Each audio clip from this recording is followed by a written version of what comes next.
Bonjour et bienvenue pour la découverte d'une bande dessinée, d'un roman ou d'un manga.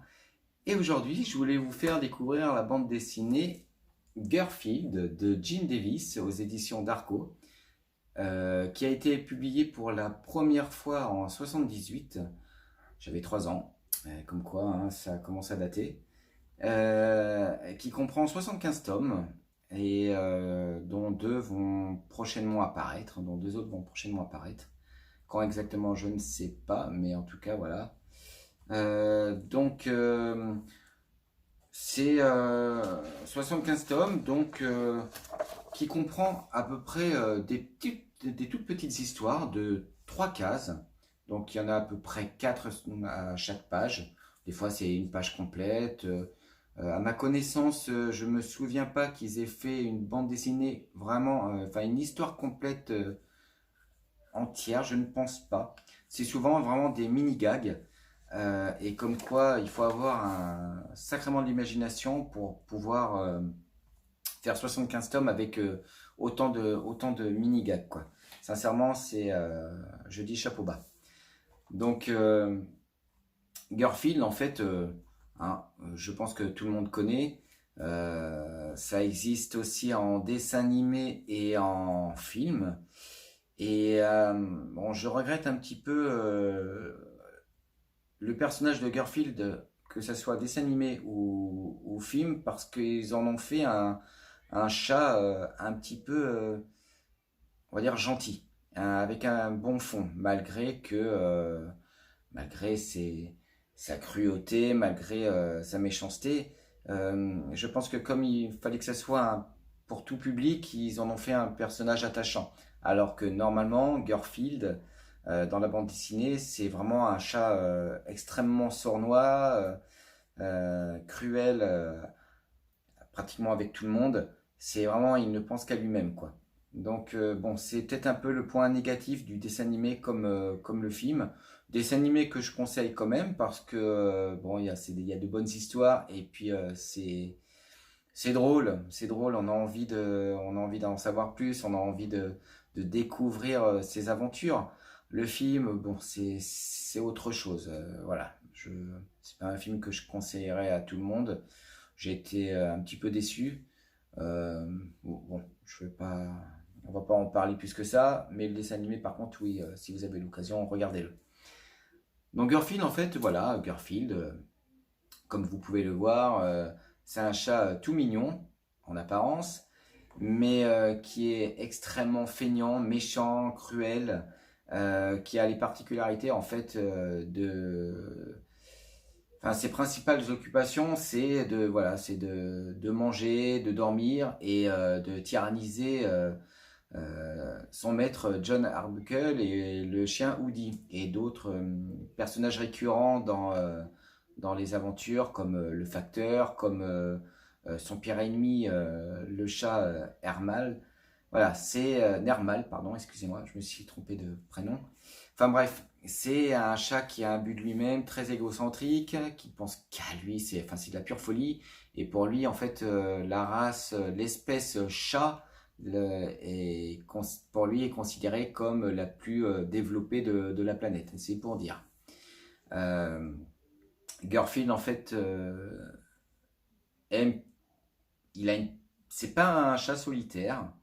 Il a une petite amie du nom d'Arlène qu'on ne voit pas tout le temps, qui a les dents un peu écartées. Voilà, c'est une chatte de gouttière. Euh, voilà, c'est sa petite amie et bon, il a un profond respect pour elle. Par contre, son meilleur ami, c'est son ours en peluche, Pookie, euh, à qui il voit un culte hallucinant. Voilà, c'est tout pour lui. Son ours en peluche, c'est tout. Garfield n'aime pas les lundis. Pour lui, c'est signe de malheur, alors qu'il n'en prend pas une. Il n'aime pas les araignées. Alors ça, on va dire, c'est sa bête noire. Il fait tout pour les éradiquer. Pour lui, faut qu'il trouve tous les stratagèmes possibles pour pouvoir les tuer. Donc un journal, un livre. Enfin bref, il leur fait la misère régulièrement. Alors que les araignées, elles, bah, c'est pas qu'elles apprécient Garfield, mais bon, voilà, il n'y a aucune preuve de méchanceté envers lui, quoi. Donc, bah voilà, il aime pas bah, Nermal, qui est considéré comme son pire ennemi. C'est un petit chat, en fait, qui, pour lui, c'est le chat le plus mignon de la Terre, et qui est bien plus jeune que Garfield. Parce que Garfield, en fait, on ne sait pas réellement son âge. C'est ça aussi qui est assez fou. Comme je disais, ça a été édité en 78 et il y a 75 tomes. Et dans chaque tome, on fête son anniversaire. Des fois, deux fois, trois fois. Donc je vous laisse imaginer l'âge qu'il peut avoir. C'est un peu grand. Mais bon, c'est un petit peu la magie de la bande dessinée, hein. On se laisse rêver, on se laisse... voilà, pour moi, il a plus de 100 ans, quoi. Ce qui est un peu foufou. Mais bon, c'est un chat qui fait 32 kilos à la base. Donc, bon, je vous raconte pas le chat, c'est pire qu'un chien. Et comme je disais, il aime pas les lundis, il aime pas les araignées. Par contre, il aime par-dessus tout les lasagnes. Bah, comme je disais, il adore manger. Donc, les lasagnes pour lui, c'est son plat préféré. Même d'autres nourritures, peu importe. Tant qu'il mange, pour lui, ça y est, c'est la vie, quoi. Le gras, c'est la vie, comme il le dit à un moment donné. Euh, donc les lasagnes, il adore le café, il boit énormément de café, alors que, bon, comme je vous ai dit, il pense qu'à dormir. C'est c'est un petit peu contraire à ce qu'il fait habituellement. Mais bon, il adore le café. Donc voilà, c'est un chat qui est qui est sournois, qui est méchant, qui est cruel, qui fait tout pour qu'on n'a pas envie d'avoir, hein, qu'on n'a pas envie d'avoir chez soi. Mais bon, on s'y attache, c'est comme ça. Ensuite, vous avez son maître, donc c'est John Arbuckle. Donc John Arbuckle, c'est son métier, en fait, il est dessinateur de BD. Il est propriétaire de chez lui.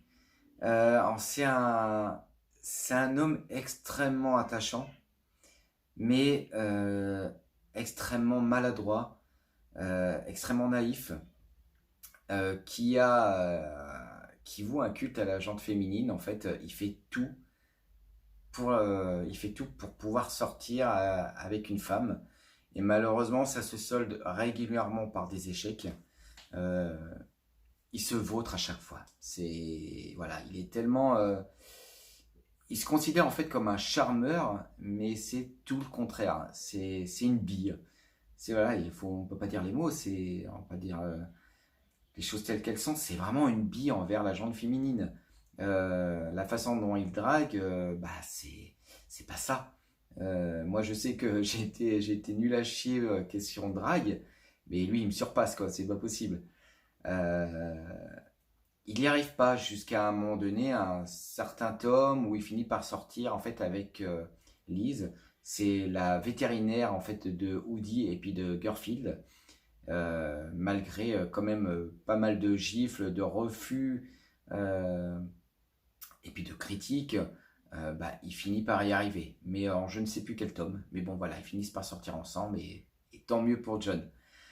John, c'est quelqu'un d'assez excentrique, d'assez lunaire, qui a... comment vous dire ça? Il est très particulier. Il va par exemple, un exemple tout simple, au lieu de jouer aux fléchettes, voilà, avec des vraies fléchettes, bah, lui, il va balancer des sardines. Comme quoi, il n'y a que lui pour imaginer ça, quoi.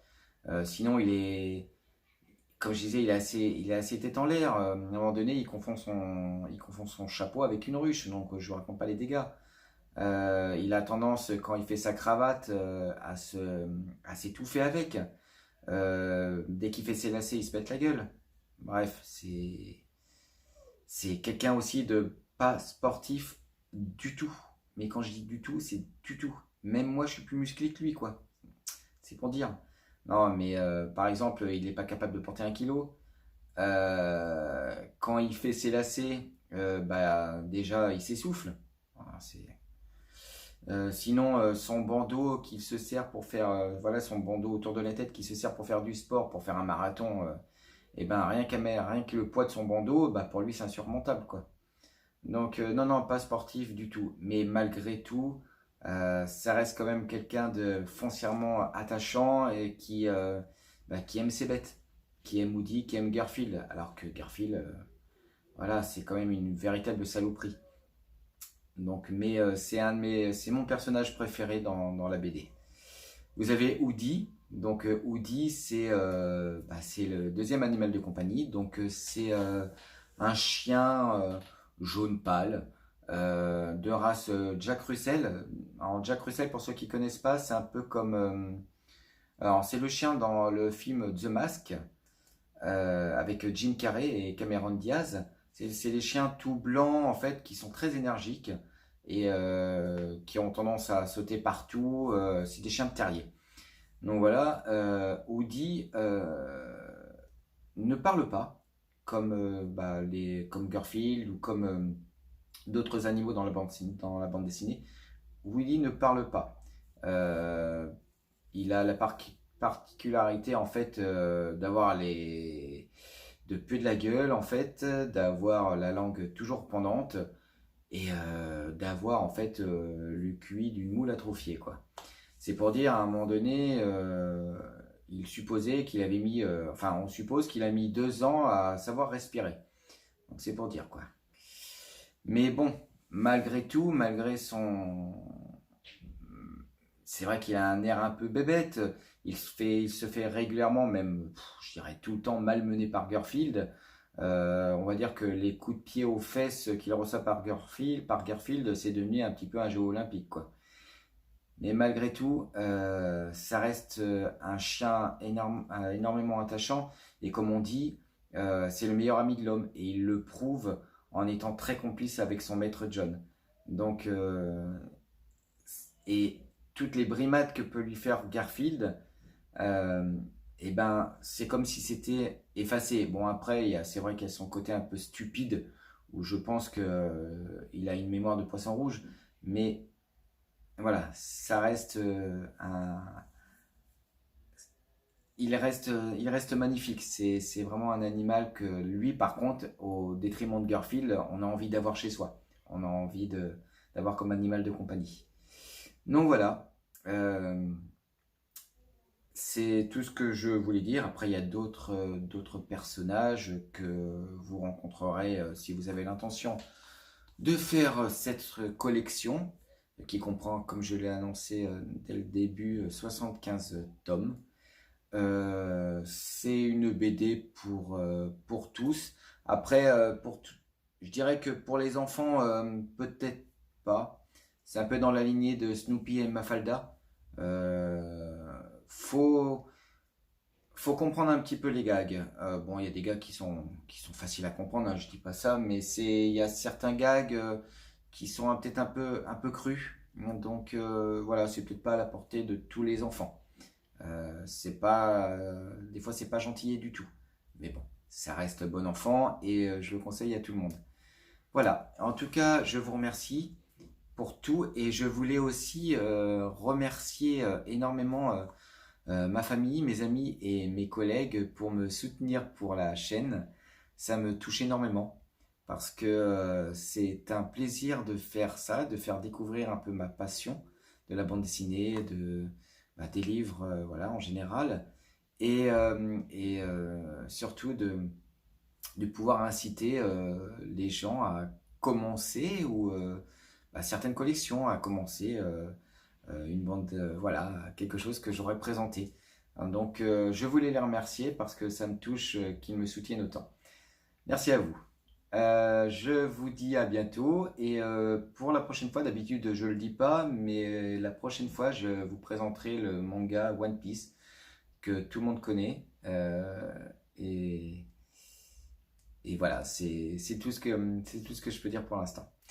En tout cas, merci à vous, je veux dire, et je vous dis à une prochaine. Merci beaucoup, bonne soirée, au revoir.